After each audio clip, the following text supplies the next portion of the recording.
for a living, Newman? I'm a United States postal worker. Aren't those the guys that always go crazy and come back with a gun and shoot everybody? Sometimes. Why is that? Because the mail never stops.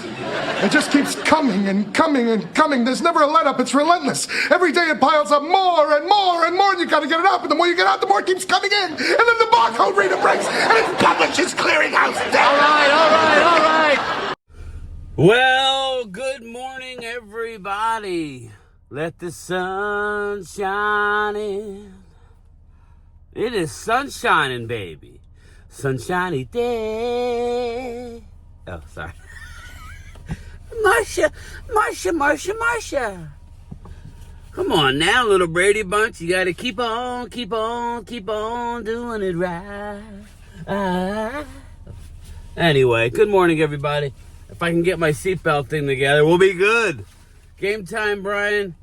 Otherwise known as the mailman. Mailman is in the house. Good morning, everybody.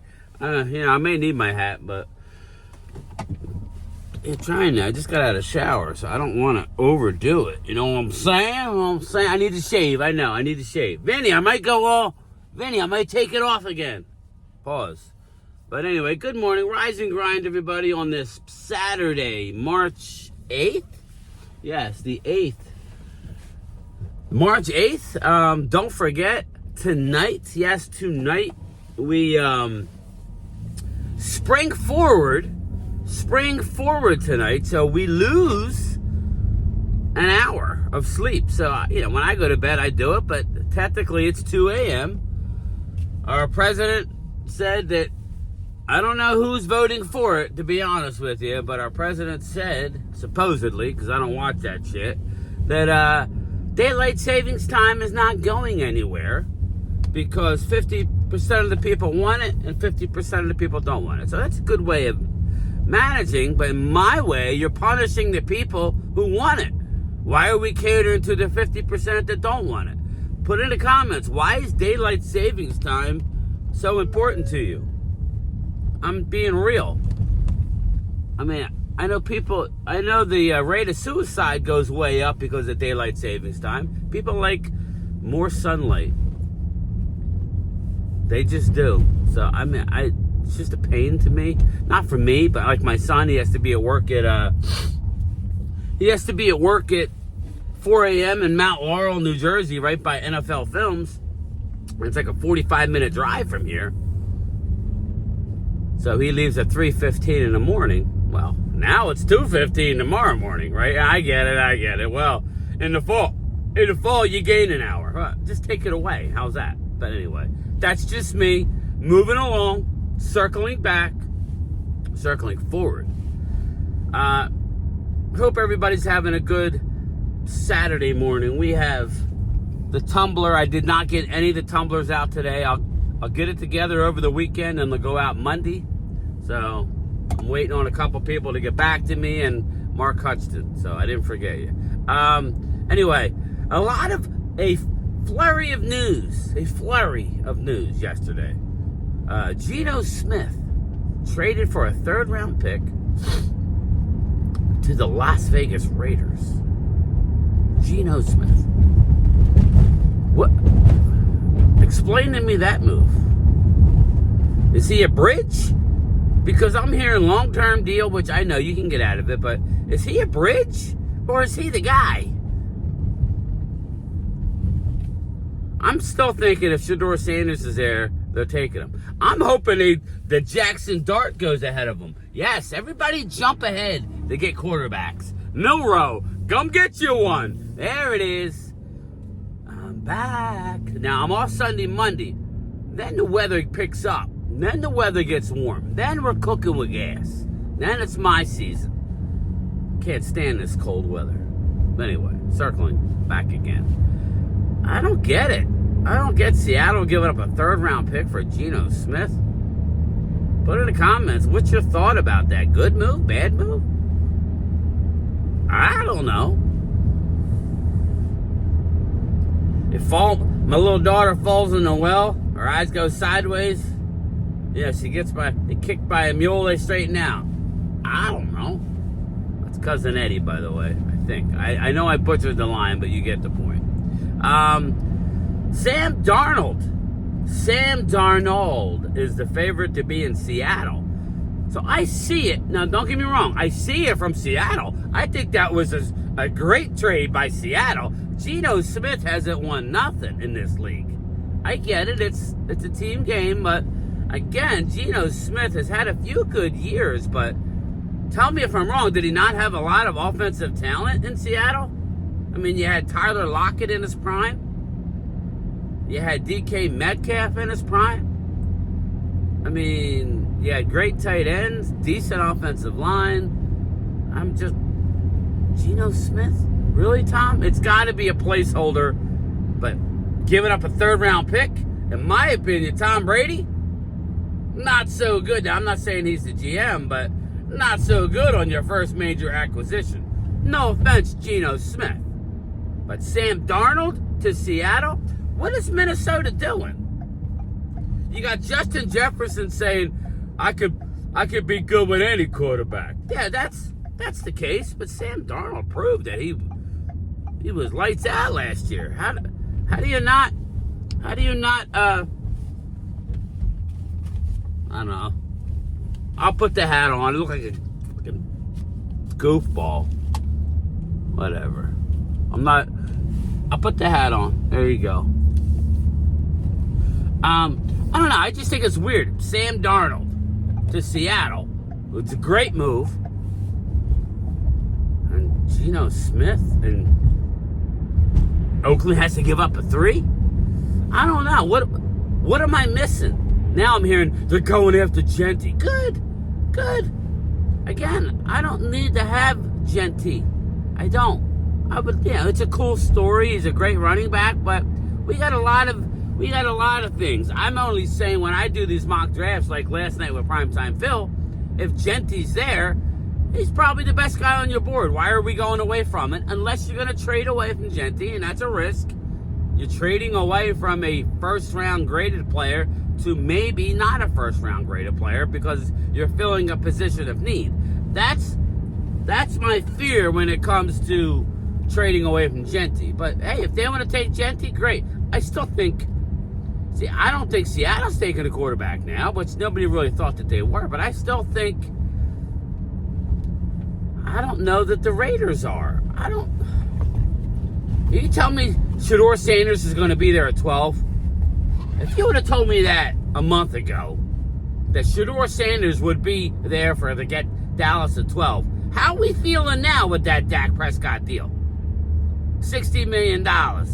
Pretty much all guaranteed. He has a $54 million salary cap hit this year. I mean, how are we feeling about that?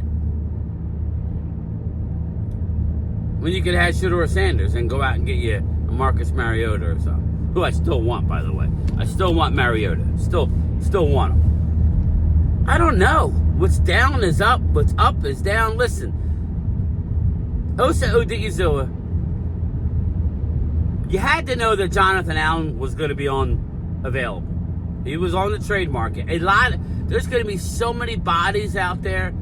You need to go out and address a lot of your positions. You need to project in the draft and say, okay, go get yourself a Jonathan Allen now. Because you need to project. If you're sitting there at 12, if Genty's there, well, okay. You got Osa, you got Jonathan Allen. You can still grab one in the 3rd round. Omar Norman Lott. There's a bunch of big boys you could get to help out. You got Javon Hargrave out there. I want one young one at least. But if you're going to go out and get a Jonathan Allen, Osa's your young one, then you draft one. Then you're cooking with gas. Then after the draft, you're filling around with your rotation. This is why they need to be aggressive. Selectively aggressive, meaning you're not going out and spending $20 million a year for all these players. It's not happening, especially in year 1 and year 2 of that deal. You add the void years to stretch it out. The cap, per Mark Holmes, was not slowing down.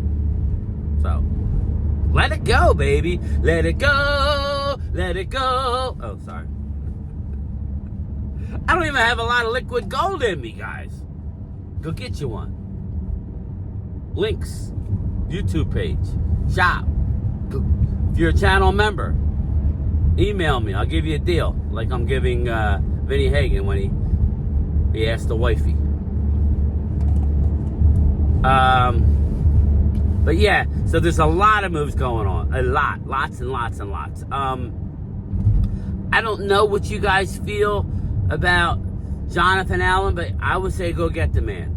The Niners are already talking about he's high on their list. Good, push the number up. And because he ain't the end-all be-all, but push the number up, Jera. Push it up. If we ain't getting them, push it up. Push it real good. Oh, sorry. But yeah, so that's kind of what I'm looking at. Javon Hargrave, yes please. One technique. Rotational guy. Again, there's going to be plenty of people available to address. Now, some of these guys are going to get too much money. And you say, well, why? Well, that's because teams have too much money to spend. And they could throw a little extra to get a position of need. Dallas hasn't done any roster maneuvering yet. None. Meaning, other than restructures, they haven't cut anybody. Not everybody. I mean, there's at least $15 million.